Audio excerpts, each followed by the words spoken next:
All right, formation of the solar system. My big question when I learn about this, obviously you already read the content page.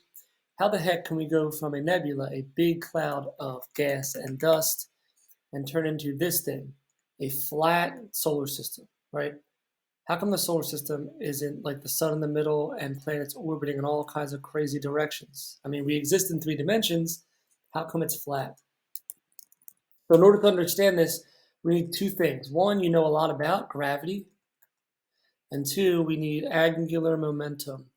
Or I guess for now, when you take physics, if you take physics later, you'll learn all about that. But let's just call that spin, all right, to get this conceptual understanding. So formation of the solar system. Well, how's it start? Well, you need a nebula. Now this nebula is huge. I mean, like millions of light years across. So the understanding usually with students who are just learning about space is that every nebula, the entire nebula, kind of collapses down on itself and forms one star. Well, that's not true. Nebula can be humongous, and they can have little pockets of density. As we're looking at it from far away, it looks like one huge thing, which it is. But if you zoomed in, you'd see that this stuff is really far apart from each other. And look, you can already see there's tons of stars maybe behind the cloud or forming in this nebula. So let's zoom in, like just to a little tiny spot here. You might actually see that there is one extra dense part with some space between the rest of the nebula. So here is like our nebula that formed the star that we call our sun. Okay, and you know gravity very well. The first thing that we have to understand is that gravity exists. So as soon as you have a bunch of gases near each other, the gravity is going to pull them close to each other, right? And this is still like a ball, like a cloud. It's not flat yet. We'll get to that. We're going to go ahead a little bit, then come back to how it flattens out. But let's just imagine. Eventually, enough gas pulls together and forms a star in the middle. It starts to burn. Once you have that star, now you have the sun in our solar system. However, all of the other stuff, once the star is born, it starts doing fusion. There's still some stuff stuck in its orbit spinning around the sun. All right, here you can see it's already a disk. We'll talk about that in a second. So once that other stuff, that debris and those gases that are left over, right? Think about it. We have rocky planets, we have gas planets. All of that stuff eventually will clump together because of the gravity between those little things, right? Of course, some stuff is going to fall into the sun and burn up, but other stuff is going to get stuck in its gravity and start to smash together because of gravity and get bigger and bigger. This is a very important term. It's called accretion.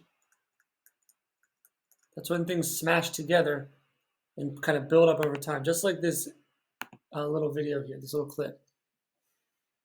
Now let's get back to how does the solar system end up being flat. Let's talk about that spin.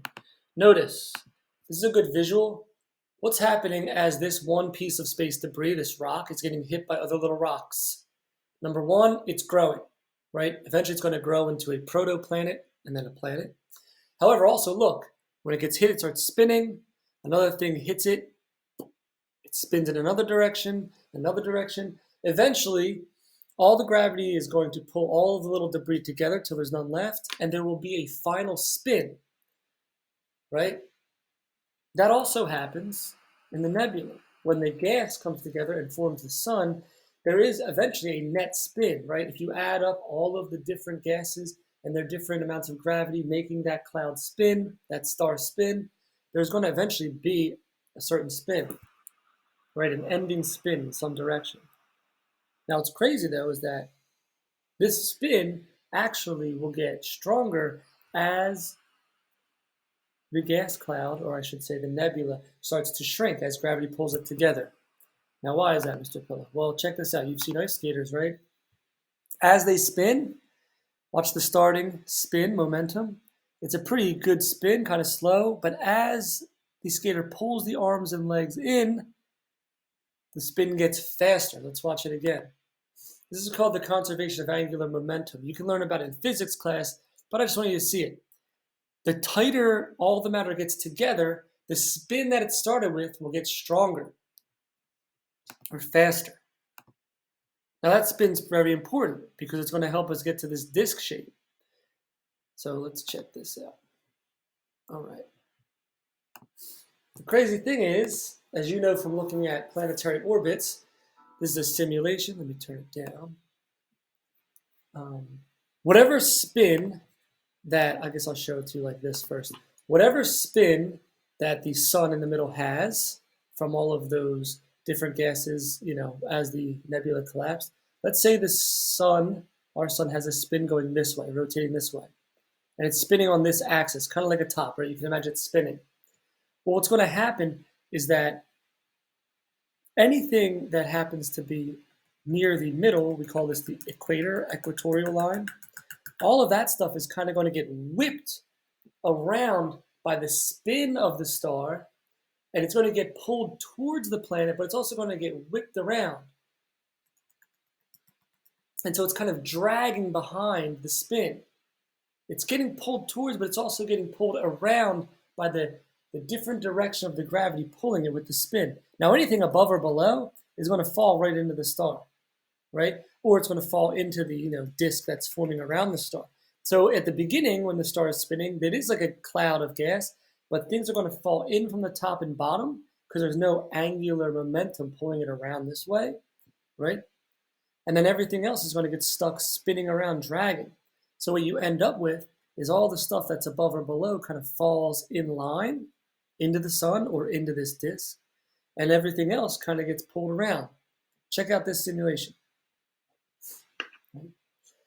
As these gases smash into each other, they make a net spin, and once that spin starts to form, anything around in the plane of the spin gets whipped around. Anything from the top and bottom gets pulled straight in. You can see things getting pulled straight down into the plane, but everything else is kind of getting dragged around that spin. The force of gravity and the angular momentum is causing this stuff to form a disk. So, to go back to our solar system, once the nebula starts to collapse and spin, anything above or below kind of falls into the line of the debris that's spinning or into the sun. And then everything else around the sun starts to accrete. So solids will smash into each other and get bigger and bigger until you have big planets. Gases also do the same thing. That's how the gas giants are made. And then you can imagine that once you have big, huge planets, they even smash into each other and make more debris. This happens for thousands and thousands and thousands of years until eventually everything is kind of smashed into each other and things become stable. Now, I know what you're saying. These are circular orbits. This is not true. It's not. But it's easier to look at like this just for explanation now. This is what our solar system, how it's laid out now. Obviously, there's more elliptical orbits, but eventually all the dust and debris kind of settled out, fell into different gravitational pulls and formed planets. Little moons formed on those planets. And we even have an asteroid belt. A lot of the debris that's left over sort of got stuck in one big looping orbit here. And this is how our solar system formed.